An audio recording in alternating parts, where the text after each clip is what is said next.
சரக்கடை விட்டானா அதுதான் அந்த புரியுதா?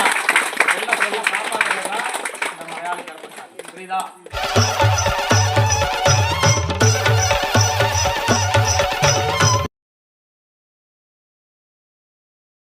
24 மணி நேரமும் தன் பையன் வந்து சரக்கு அடிச்சுட்டு இருப்பாரு.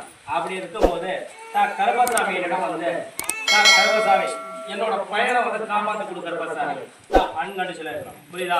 என்னால வந்து ஒன்றும் பண்ண முடியல சாமி. நான் போகாத ஆலயம் இல்லை, கும்பிடாத தெய்வம் இல்லை.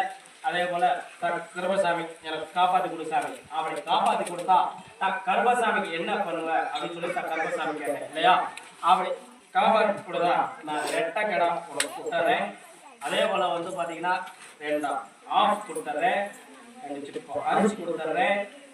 அதுல எந்த ஒரு மாற்றம் இல்லாம சாமி என் பையனை திருத்தி கொடுத்தாமே நிம்மதியா இந்த வாழ்க்கை வந்து நரக வேதனையா இருக்குது அப்படின்னு சொல்லி அதே போல அவன் என்ன வந்து சரக்கு அடிப்பானோ ஃபுல்லா சரக்கு அடிக்கிறது என்னால இது பண்ண முடியாது. மாசத்துல ஒரு ஆஃப் நான் கொடுத்துறேன் அப்படின்னு சொல்லி எனக்கு இல்லையா?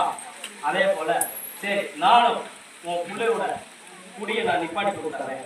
இதுல இருந்து எந்த ஒரு மாற்றமும் இல்லை, நான் சரி பண்ணி கொடுத்தேன்னு சொல்லி இது பண்ணேன். அதுல சரக்கு அடிக்கிறானா என்னப்பா? சரக்கு அடிக்கிறது எத்தனை மாசம் ஆகுது? 6-7 மாசம் ஆகுது. அப்படியே நிப்பாட்டியாச்சு இல்லையா? அதே போல சரக்கு லாபமே நமக்கு வரல பையன். அதே போல கருப்பசாமி என் பையன் வந்து என் கணவரோட தொழிலை கத்துக்கணும் இல்லையா? கணவரோட தொழில எடுத்துக்கணும். நான் அதுக்கப்புறம் வந்து பாத்தீங்கன்னா அவரு வந்து முடிஞ்ச அளவுக்கு எல்லாத்துக்கும் தொண்டு செஞ்சுட்டாரு. என் பையனும் அந்த தொண்டை செய்யணும்னு ஆசைப்படுறேன். ஆனா வந்து பாத்தீங்கன்னா அதுல அவனுக்கு இன்ட்ரெஸ்ட் இல்லை இல்லையா? அவனுக்கு இன்ட்ரெஸ்டே இல்லை. என்னிடம் வந்து கேட்கும் போது அவனுக்கு இன்ட்ரெஸ்ட் இல்லை, எனக்கு வந்து என்னை விட்டுரு, நான் இதுக்கு நான் போக மாட்டேன், நான் இந்த இதுக்கு போக மாட்டேன், என்னை விட்டு என்னோட லைன்ல விட்டுன்னு சொன்ன பையனை கருப்பசாமி நான் உத்தரவு கொடுத்தேன்.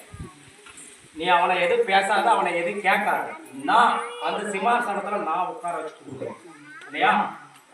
உன் வீட்டுக்கார உன் கணவர் என்ன வந்து இது பண்ணாரோ அதே பேரை அவன் வாங்குவான். அதுக்கு நான் வந்து உத்தரவு கொடுத்து காப்பாற்றி கொடுக்குறேன் அப்படின்னு சொல்லி சொன்னேன். உட்காண்டான் அவன் மாவன், நான் இது பார்க்க மாட்டேன்னு சொன்னான் பஸ்ல இல்லையா?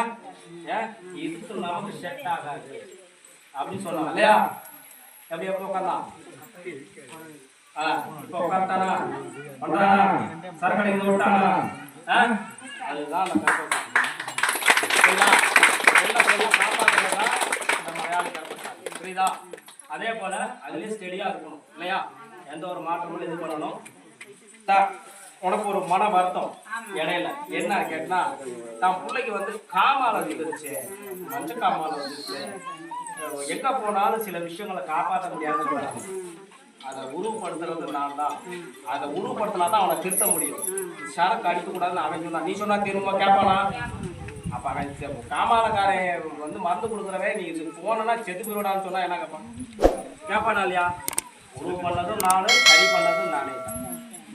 புரியுதா? அதான் கருப்பசாமி ஒன்றும் பிரச்சனை இல்லை. பழையபடி அந்த இடத்துல உன் வீட்டுல உன் கணவரை விட உன் புள்ள சேர்த்து கொள்ளலாம். புரியுதா? போதுமில்ல?